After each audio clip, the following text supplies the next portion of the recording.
दिल्ली के कंझावला में अंजलि मौत के केस में छठा आरोपी आशुतोष गिरफ्तार। कार का मालिक था आशुतोष। पुलिस के मुताबिक आशुतोष ने किया था गुमराह।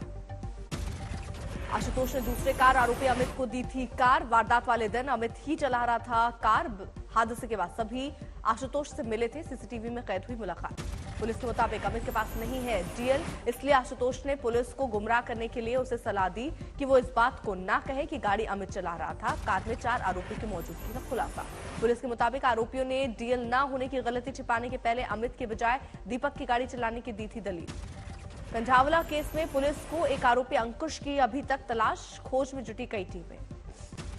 दिल्ली कंझावला हॉरर केस में पहले गिरफ्तार किए जा चुके 5 आरोपियों की पुलिस रिमांड 4 दिन के लिए बढ़ी। रोहिणी कोर्ट का फैसला। 18 पुलिस टीमें कंझावला केस की सुलझाने में जुटी। दिन प्रतिदिन हो रहे हैं नए खुलासे। दिल्ली महिला आयोग की अध्यक्ष स्वाति मालीवाल की मांग, अंजलि केस की हो सीबीआई जांच। अंजलि के परिवार ने भी थाने में लगाई इंसाफ की गुहार, निकाला विरोध मार्च। अंजलि के परिवार की मांग, पुलिस अंजलि की दोस्त निधि को भी बनाए आरोपी। सभी आरोपियों पर धारा 302 के तहत हत्या का केस दर्ज हो। वहीं दिल्ली एनसीआर में कड़ाके की ठंड, 4 डिग्री तक पहुंचा न्यूनतम तापमान। आयानगर में 1.8 दर्ज किया गया न्यूनतम पारा। दिल्ली में शीतलहर का प्रकोप जारी है। शेल्टर होम में बेघर लोगों की संख्या बढ़ गई है। कानपुर में भीषण ठंड में हार्ट और ब्रेन अटैक से बढ़ता जा रहा है मौत का आंकड़ा और अब तक हो चुकी है 25 लोगों की मौत 24 घंटे में। गोरखपुर में ठंड और ट्रेन के लेट होने से यात्रियों को हो रही है भारी परेशानी। दिल्ली पुलिस ने के जवान मुस्तैदी के साथ कड़ाके की ठंड में देर रात तक कर रहे हैं ड्यूटी। 26 जनवरी को लेकर हाई अलर्ट पर राजधानी। पहाड़ों पर बर्फबारी की वजह से नोएडा में गिरा पारा, 5 से 6 डिग्री के बीच है तापमान। जबकि बठिंडा में घने कोहरे और शीतलहर का कहर देखने को मिल रहा है। लोगों को परेशानी का सामना करना पड़ रहा है। दरभंगा में प्रचंड ठंड ने जानवर और इंसान में फर्क मिटा दी है, दूरी मिटा दी है। जानवर और इंसान दोनों एक साथ सड़क किनारे आग सेक कर बचा रहे हैं अपनी जिंदगी। महाराष्ट्र के वाशिम में ठंड से ठिठुरते लोग, पिछले 4 दिनों से नहीं निकली धूप। जबकि जोशीमठ में जारी भूस्खलन के बाद जिला प्रशासन का चल रहा बचाव अभियान। भूस्खलन पीड़ित लोगों को नगर पालिका के रैन बसेरों में किया गया स्थानांतरित। आतंकियों पर केंद्र का बड़ा प्रहार। लश्कर के प्रॉक्सी संगठन टीआरएफ को घोषित किया आतंकी। पाकिस्तान में ड्रग्स और हथियारों की तस्करी करता है टीआरएफ। ऑनलाइन भर्ती का भी आरोप। कश्मीर में सुरक्षा बल पर आतंकी हमले करवाता है टीआरएफ। गृह मंत्रालय ने बताया राष्ट्रीय सुरक्षा के लिए खतरा। लश्कर कमांडर अबू खुबीब आतंकी घोषित। पाकिस्तान से ऑपरेट करता है खुबीब। जम्मू कश्मीर में हिंदुओं की टारगेट किलिंग करवाता है टीआरएफ। कई हमलों में आ चुका है नाम। हल्द्वानी अतिक्रमण मामले में करीब 50,000 लोगों को सुप्रीम कोर्ट से राहत। 7 फरवरी तक तोड़फोड़ की कार्रवाई पर रोक। हाईकोर्ट के फैसले पर सुप्रीम कोर्ट का स्टे। रेलवे और राज्य सरकार को अदालत ने भेजा नोटिस। 7 फरवरी को होगी मामले की अगली सुनवाई। 29 एकड़ जमीन का है मामला। जयपुर में एक और जैन मुनि समर्थ सागर ने भी त्यागे प्राण। सम्मेद शिखर तीर्थ को बचाने के लिए अनशन पर थे समर्थ सागर। रोहतक में जैन समाज के श्री सम्मेद शिखर पर तीर्थ को पर्यटन स्थल बनाए जाने के विरोध में जैन समाज ने किया था प्रदर्शन। राष्ट्रपति के नाम दिया ज्ञापन। समेत शिखर विवाद में केंद्र सरकार का बड़ा फैसला। पर्यटन और इको टूरिज्म गतिविधियों पर रोक का आदेश। झारखंड सरकार को केंद्र सरकार का निर्देश, शराब और मांस की बिक्री पर पाबंदी को कड़ाई से पालन करें। जैन समुदाय के प्रतिनिधियों से मुलाकात के बाद केंद्रीय वन और पर्यावरण मंत्री भूपेंद्र यादव का फैसला। कहा सभी जैन धार्मिक स्थलों की पवित्रता के प्रति प्रधानमंत्री मोदी प्रतिबद्ध। कर्नाटक में चित्रदुर्ग में बीजेपी अध्यक्ष जेपी नड्डा की जनसभा। कहा केंद्र की योजनाओं से समाज के हर वर्ग को फायदा।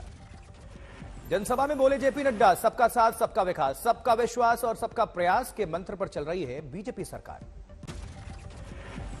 दिल्ली में आज एमसीडी मेयर का चुनाव। बीजेपी और आम आदमी पार्टी में टक्कर। सुबह 11 बजे से मतदान है। आम आदमी पार्टी ने एमसीडी में मुकेश गोयल को बनाया है सदन का नेता। एलजी ने बीजेपी पार्षद सत्या शर्मा को मेयर चुनाव के लिए बनाया प्रिसाइडिंग ऑफिसर। राजस्थान के सीएम गहलोत का बड़ा बयान। कहा मेरा बस चले तो मैं बलात्कारियों की बाजार में परेड निकाल दूं। राजस्थान में भ्रष्टाचारियों को लेकर गहलोत का फैसला। कोर्ट से दोष साबित नहीं होने तक नाम, पता और तस्वीर नहीं किया जाएगा उजागर। नोएडा में डिप्टी सीएम ब्रजेश पाठक ने कोविड से निपटने की तैयारियों का जायजा लिया। स्वास्थ्य विभाग के अधिकारियों के साथ मीटिंग। मुंबई में योगी की बुलडोजर शांति का प्रतीक के बयान पर सांसद अफजाल अंसारी का बयान, कहा गाजीपुर में चला बुलडोजर और सारी सीट हार कर पेट भर दिया, जो सीट बची है उसे बचा ले तो बड़ी बात होगी। किशनगंज में वंदे भारत एक्सप्रेस ट्रेन पर पथराव करने के मामले में 3 नाबालिग गिरफ्तार, सीसीटीवी फुटेज के आधार पर कार्रवाई। छत्तीसगढ़ के सुकमा में आदिवासी महासभा का देखा व्यापक असर, धरना पर राज्यपाल मुख्यमंत्री के नाम सौंपा ज्ञापन। छत्तीसगढ़ के जशपुर में वन अधिकारी ने हाथियों के प्रति लोगों को जागरूक करने के लिए हाथी पाठशाला का किया उद्घाटन। बहरोड में कुख्यात बदमाश विक्रम लादेन पर फायरिंग, हमले में 2 महिलाओं को लगी गोली। समाधान यात्रा के दौरान सीतामढ़ी पहुंचे मुख्यमंत्री नीतीश कुमार। समाधान यात्रा की सुरक्षा व्यवस्था चाक चौबंद, सीएम का सीतामढ़ी में रात्रि विश्राम। सीएम आवास में तब्दील हुआ परिसदन। सुबह 9 बजे से 12 बजे शिवहर में होगी समाधान यात्रा। 12 बजे से शाम 5 बजे तक सीतामढ़ी में कई कार्यक्रमों में शामिल होंगे नीतीश।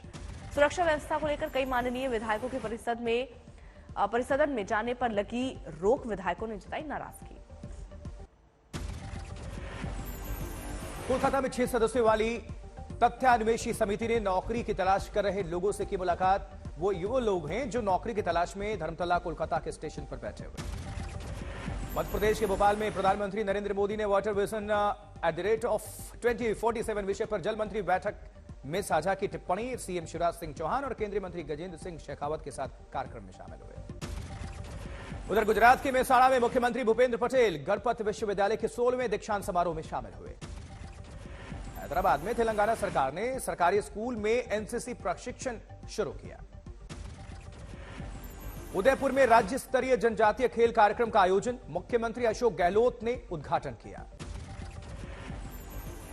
रायपुर में सरकार ने प्रदेश के सरकारी भवनों में गाय के गोबर से निर्मित जैविक पैड का प्रयोग शुरू किया। सूरत में मकर संक्रांति से पहले शहर में प्रधानमंत्री नरेंद्र मोदी की थीम पर बनी पतंगों की डिमांड बढ़ गई। मिर्जापुर में यातायात विभाग ने लोगों को यातायात नियमों के प्रति जागरूक किया। यातायात जागरूकता कार्यक्रम का किया विशेष आयोजन। उधर उधम सिंह नगर में सर्दी का तांडव जारी है, भक्तों ने भगवान को भी गर्म कपड़े पहनाए हैं। रांची में एक शख्स ने की एडवेंचर रेस्टोरेंट की शुरुआत। दुबई के आबूधाबी और कई दूसरे बड़े टूरिस्ट डेस्टिनेशन की तर्ज पर बनाया रोमांच से भरपूर रेस्टोरेंट। उधर पाकिस्तान में 9 मिलियन लोगों के गरीबी में धकेल दिए जाने का जोखिम है। पिछली विनाशकारी बाढ़ से प्रभावित थे 33 मिलियन लोगों में से अतिरिक्त को भी खतरा है।